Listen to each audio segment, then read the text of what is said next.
Hi, my name is Will, and today I'm going to be talking to you about my experiences living in Africa for a few months in the summer of 2005.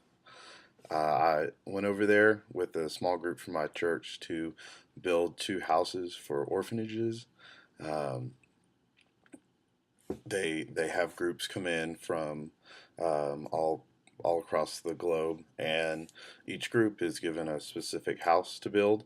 And we were building a house for four orphans and a house mom, and this doesn't have to be their biological mother; it can be an adoptive mother. But the thing is that these people will live in this house and live as a family unit and work together to keep the house going and to grow their own food, make their own food, things like that.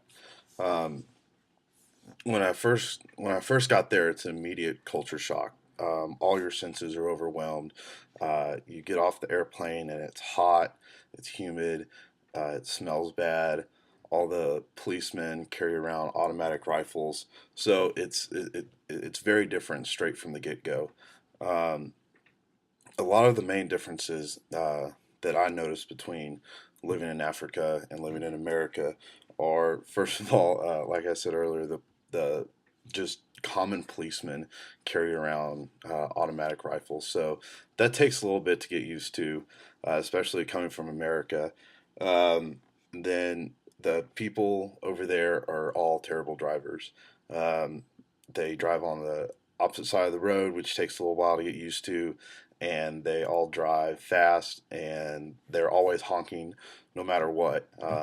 Honking's more of a way of communication uh, over there. Um, and another thing that I noticed is that a lot of their conceptions about Americans are based on what they see on the television and movies. So that was funny, talking to some of the people over there. They ask if I know movie stars and things like that, and obviously I don't. Poverty is everywhere over there. It seems in the United States just seems to be concentrated in certain parts of the city. Um, but in the big cities over there, poverty is all over the place. And even though poverty is pretty rampant, everyone over there is extremely joyful and very thankful, and just happy to have what they have. Um, when when we first got to the place we were staying, there were armed guards outside of the hotel. And if you saw something like that in America, you would immediately think something was wrong or something had gone terribly bad. But that's just normal for them.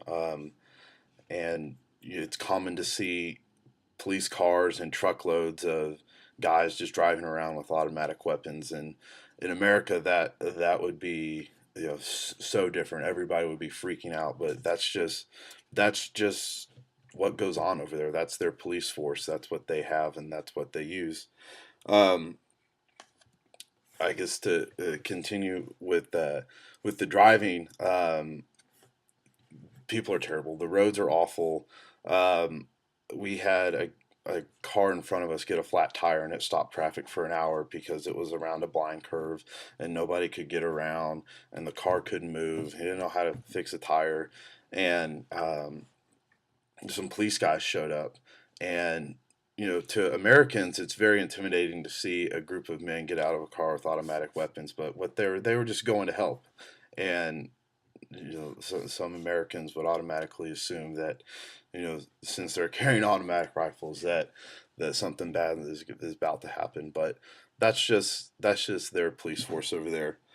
Um, when I said the only thing they really know about Americans is what they see on TV or what they read on the internet. As soon as they found out I was from Texas, they automatically asked me if I ride a horse to school or if I know John Wayne or if I'm a cowboy and things like that. So, and on the other hand, I feel like a lot of Americans only know things about Africa and other countries from what we see on TV and what we see in movies. It there Countries in Africa are just like countries in America. There are people that are there that are going to work in a suit every day. There are people that are going to do manual labor every day. Um, it's just all in a much more compact area. Um, the people, some of the most poverty-stricken people over there can live on close to 10 cents a day, and make that last for quite a while. Many families live together, so there's a very strong sense of family, um, which also I believe makes them some of the most grateful and joyous people to be around. Um, when I first got there, my thought was, wow, these people have so little. But when I left, I realized that I was the one that had so little, because these people were so full of joy and so happy with so little earthly possessions. They put all of their value um, on things that aren't of this world, and that's one of the that that's by far the biggest thing. That I took away from that whole experience is that when you die, you can't take any of your worldly possessions with you. So why be so um, why be so fixated on things of the world when they're just so small in the grand scheme of things? Overall, I had a great time in Africa. I definitely would like to go back. It's a crazy, crazy place to be. I really enjoyed it. Thank you.